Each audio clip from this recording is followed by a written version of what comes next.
Assalomu alaykum. Bugun Sergelidamiz. Отопление sistemani radiatorlarda, kotellarni yuvamiz. Mana hozir nima bu podacha bo'lyapti bizda. Suv beryapmiz. Bulinyadan oppoq prozrachni. Ikkinchidan ham turbasi. Qop-qora bo'lib ichidagilar chiqib ketyapti.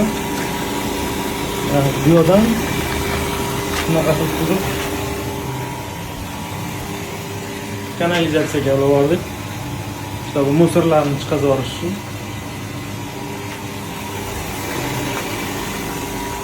Ancha musor yig'ib qolgan ekan, o'zi hozir bu qolib qoldi.